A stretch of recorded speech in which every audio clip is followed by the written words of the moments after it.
Welcome back to Dungeons & Dragons Adventure Begins. We're on part 3, and we're on Mount Hot now as well. And so we've got our new deck of cards, and we're off to the mini-boss at the end here, the Gatekeeper, Kraken 3. And then we're going to be taking on the actual Kraken, which will be in the next episode. Alright, I guess let's begin. We're going to be drawing the card from underneath here. So we'll zoom down a little bit, and we'll get into the gameplay. Alright, so we're going to be grabbing a card up the bottom of the dungeon deck. Or you're supposed to grab from the top, but I'm doing it from the bottom, so I don't know what's coming up. Alright, what do we have here? Okay, a shady customer. Alright, so we're looking at the back. It says, a cloaked figure emerges and says he can show you a shortcut. Really? What do you do? You've never pretended, so A, you've never pretended to be smart. Follow him, or B, gonna nope right out of this one, thanks. So we have an option. We can follow him or not. I'm gonna roll a 20-sided die. Oh, we'll use the 10-sided die. 1 to 5, we'll follow him. 6 to 9, we won't. So we roll a 2, so we're gonna follow him. We follow him. He says he leads you through a secret passage. So we gain 1 health. Right on, so everybody gets a health for following him. I guess there was some magic mushrooms that we ate along the way and gave us some health. Alright, so everyone's going to grab a health. I'm going to do that off screen. And speaking of health, so we have the dwarf is currently at 6, same as the elf. Everyone's at 6 health except for a rogue who's at 5. So they're all going to gain a health. And then we will be moving on to the next location. So I'm just going to give them their health off screen, and then we'll get into the next encounter. Alright, and I should say everyone's got 4 gold as well. We can level up for 5 gold, or we can exchange gold pieces between players if we want, between the 4 characters. We're just going to continue on. Maybe we can all get a gold if we actually fight a monster and defeat it. Alright, so the next encounter we're having is Sally. Oh my god, that's so cute. Okay, oh goodness. Yeah, some of the artwork, kind of cutesy, but here you have it. I guess, because this is an introductory game probably for young people, so they got to have some cutesy art. Alright, so let's see what Sally is up to. A friendly-looking red salamander slithers out to offer you aid. What do you do? Trust it. Talking animals are cool, or no way, it's creepy. Alright, so a 50-50 chance a game. So we're going to trust it 1 to 5, or 1 to 5, 6 to 10, we are not going to trust it. We roll a 10, so you know what? We're like, no way, it's too creepy. Well, it's kind of, I guess it's creepy and cute at the same time. So we're no way it's creepy. It slinks off and you follow it to its hoard of stolen goods, where everyone gets a gold coin. Oh man, that was so cool. Alright, so again, randomly, these are things that you would choose as a group to do. I just randomly rolled the die because I am the group. So everyone gets a gold coin, which is really good. So now everybody has 5 gold coins. Everybody can, in fact, level up. So, you know what? So, and we're going to move on to the next encounter. But before we get over there, we are going to go ahead and level everybody up. So, how do we do that? I'm just going to readjust the camera and I'll show you how that happens. Alright, so everyone's just going to go ahead and spend their 5 gold. So we're not in a battle, fighting anyone, so we can do that. So everyone's got 5 gold. Everyone's saying, hey, we're all going to level up. Get a little beefier. So how does that work? Well, of course, so here we have the gambler. To level up, we take out the level 1 card and we flip it over to level 2. And basically what it does, it pumps up the stats for damage. It's still the trick shot. Still the same ability, but you can see the damage gets increased. So now we can do more damage. And as you will see, the stats themselves will be pretty much exactly the same. But everyone, whoa, throw it on the ground. Levels up to level 2. So yeah, you just pull out your card. Flip to level 2. Again, increased damage. It's a little bit different double-bladed scimitar, vicious mockery. So they change the flavor text a bit, and the abilities get stronger. Alright, and so we have the rogue. Right now he's got a sneak attack, short sword. Boom! Flip him over to level 2. And now he's got double sickles and lightning breath. Alright. Alright, here we go. And finally leveling up our sorcerer. From burning hands to magic missiles, and of course illusionist, this all stays the same. And boom, off we go to meteor storm and flame tongue. Cool. And again, stats boost, same illusionist ability. Cool, so everybody got to level up. That was very lucky. But again, you would be making these choices as a group. Okay, on we go. We have one more encounter, and then we get to the gatekeeper. So let's see, the next encounter. Oh, loot, loot, loot. Love it. Or do we? You enter a room filled with flickering shadows. All players roll. The highest roller discovers a chest and rolls again to try and open it. Okay. All right, so everybody's like, ooh, sparkly gold. So everyone's going to roll die. Let's see. And the highest roller is 15, is our elf. I guess the elf is the greediest guy. Or girl, I guess we were all playing female characters.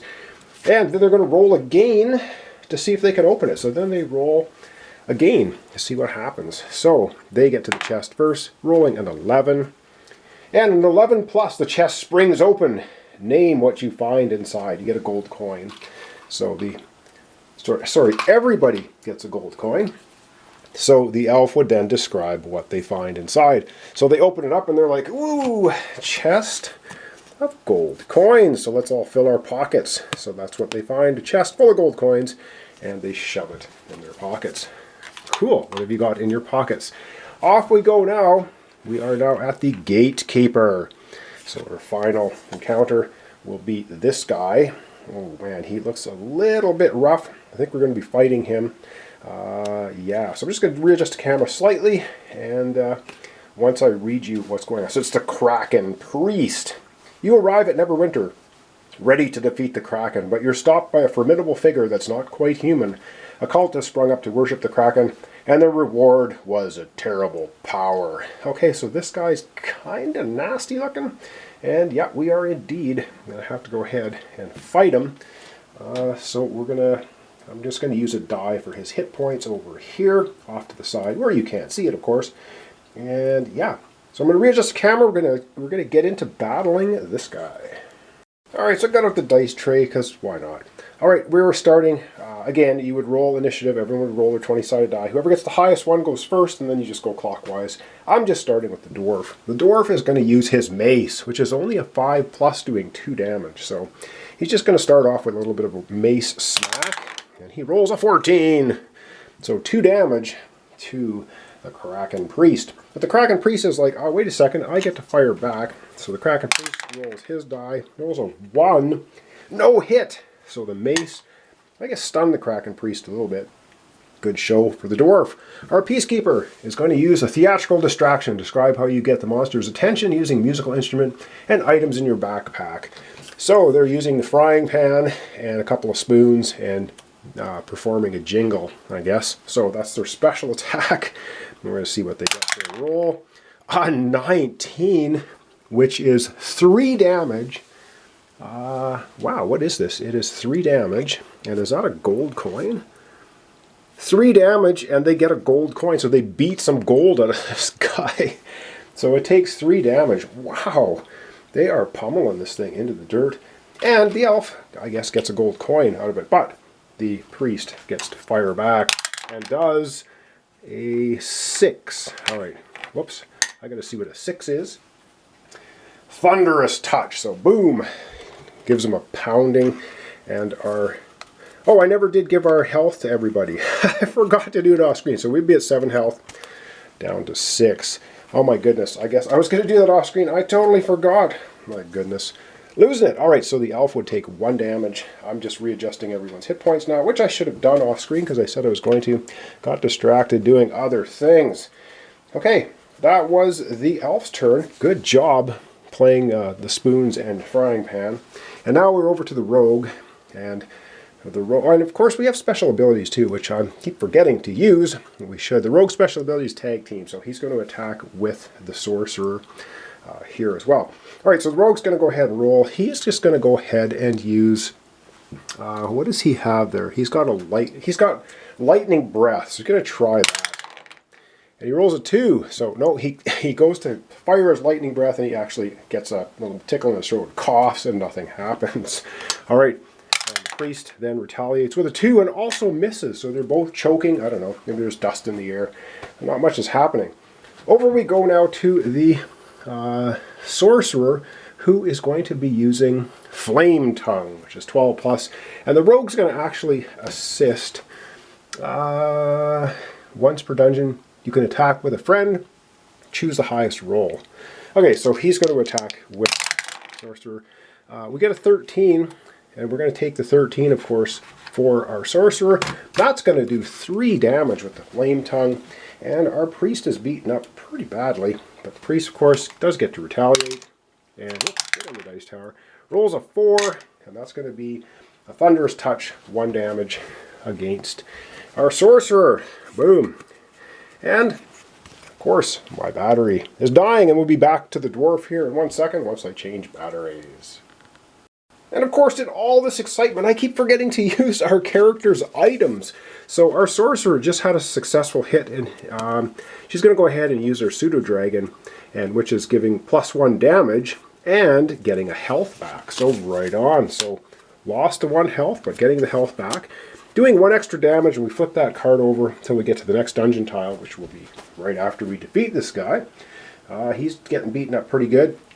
Alright, over we go to the Dwarf. The Dwarf has this, which is +1 damage, and get a health back if the Dwarf hits. So the Dwarf's just going to go ahead and use the Mace again. It seemed to work good the first time. Rolls a 12, hits easily with the Mace. Also going to use this, so that's 2 damage for the Mace, 3 damage, gets a health back. Flips a card over. It's going to get a health back. Boom! And going to get 3 damage, which takes the Kraken Priest right out. And again, I'm going to try and flip this in here so you can see what we get for a reward. After defeat, you get a gold coin and an item. Right on, so everyone's going to get an item and a gold coin, and that's going to be the last of the Kraken mini-bosses. So everyone gets a gold coin. I'll throw that out there. 1, 2, 3, 4, and everyone gets an item. And all cards are going to flip over. But we are going to, before we go to the next tile, we're going to go ahead and use the Elf's special healing ability, which is he rolls a die, and he can either give 1 health to 2 people, or 2 health to 2 people, depending, 1 to 10 is the first one, and he rolls 17, he can give 2 health to 2 different people. He's going to, of course, give himself 2 health, so he's going to go from 6 to 8. This is all very good. Then we're going to get to the items, and he's going to give the rogue a couple of health, 6 to 8. So wow, that was actually a pretty good tile. Of course, we didn't even use the pet mimic for the rogue, should have, and we didn't use the axe of Dwarven Lords for the elf. I guess the elf didn't feel like using the axe as weapon, or the dwarf weapon. Boom, we're flipping the items over. But now we do each get another item as well for defeating the boss. So I'm just going to do, again, you would pick 3 cards for each person. They would look at the 3 cards, choose one, the other ones go back to the deck. We're just doing it randomly. So the dwarf's going to get the Leer of Pants on Fire. Liar, liar, pants on fire. A magical instrument that sets your enemies ablaze. Oh, cool. Alright, so he's got that. I'm going to try and get everything organized here. Could be running out of space. We're doing lots of items, which is cool. Our elf gets the Spider Cloak. Hide from bad guys, eats flies. Watch out, it's Spider Cloak. Play its shield from any attack. So they can basically dodge 1 attack. So that's pretty cool. And our rogue is going to end up getting the night vision goggles. Wearing these makes you look like a terrifying knight for 1 attack. Complete with indestructible armor. Play to shield from any 1 attack. Cool. So it also has a shield from 1 attack. I'm going to have to organize these cards later because I'm getting them kind of messed up. And lastly, our sorcerer gets the Ponderous Tome. When used, this hefty book will provide deep, remorseful thought in your enemy while you dodge out of the way. Play to shield from an attack. So you can see a lot of the abilities are pretty similar, but it's all flavor text and different. So you're supposed to be role-playing all of this stuff as you go along. Okay, and if you want to know how many cards are left in the item deck, there's 4 of them. So we don't have a ton of item cards. Boom! And when we come back in our next episode, which will be tomorrow, I think tomorrow anyway, yeah, we will be on to Neverwinter and taking on the Kraken, who's right here. So boom, we're basically finished with Mount Hot now. I have to remember these items to be used. Huh! Alright, I'm just going to zoom down, and we're going to wrap up our episode for today. Alright, so that's going to be it. Our adventurers doing a good job of getting through this dungeon. We are now on to the Neverwinter, on our way to take on the Kraken. I guess we'll put him kind of here. He's the main boss at the end here, and I think he's got a few hit points, so it's going to be a bit of a battle. But we've got our characters all leveled up now, which is pretty awesome. They each have 2 items, which are going to come in pretty useful. And even our elf has 3 gold, could actually buy another item if they wanted to. And nobody can level up, because once you get to level 2, that's it. You can't level up to level 3. There's no level 3, level 4. It's just leveling up once. So there you have it. Whew, hope I have covered everything off relatively okay. So thanks so much for watching along. Thanks for your comments, subscriptions, and likes. This is Dungeons & Dragons Adventure Begins. It's a pretty basic game. It's a good sort of role-playing introductory game for young people, so there you have it. I did want to show it off on my channel. It plays pretty quickly. I'm going really quickly through it. Like I said, there's offshoots that you can go and battle, specifically a monster, to get gold, items, things like that. I'm just going right down the main path, so that's why things are going a little quicker than if you did the side routes. Alright, so thanks so much. We'll see you tomorrow for the conclusion of Dungeons & Dragons Adventure Begins. And we'll see you then. But not so fast. As usual, at the end of the episode, I got a couple of things to correct. When you level up, you actually go to maximum hit points. You go back to 10 hit points. I didn't do that. Bottom line, make it very short for everybody. And the elf used the healing powers as well. Everybody's now at 10 health. Because everyone, when they level up, goes to 10 health. And yeah, so there's that. I want to get that out of the way. Also, when our sorcerer used her ability, she got like a 17. She did 3 damage and gets a gold coin as well. So she's up to another gold coin. She's got 3 gold coins. We only have 4 items left in the deck, but we're not going to go ahead and buy anymore. And I forgot to change the deck out. So we're going to take the deck out from Hot Now, put that back in the box. And we grab the other deck now, the Neverwinter deck. Give that a little quick shuffle here. And we're going to put that in, so when we come back in tomorrow for our conclusion, we're going to be off to the Neverwinter deck, and that's going to be the end of it. So we're going to wrap it up. So once again, thanks for watching along, and we're going to finish this off tomorrow. I have to remember, everyone's got 2 items. We want to use them. We may even want to buy some more items. I'm not sure. But anyway, we'll see you tomorrow for the conclusion. Dungeons & Dragons Adventure Begins.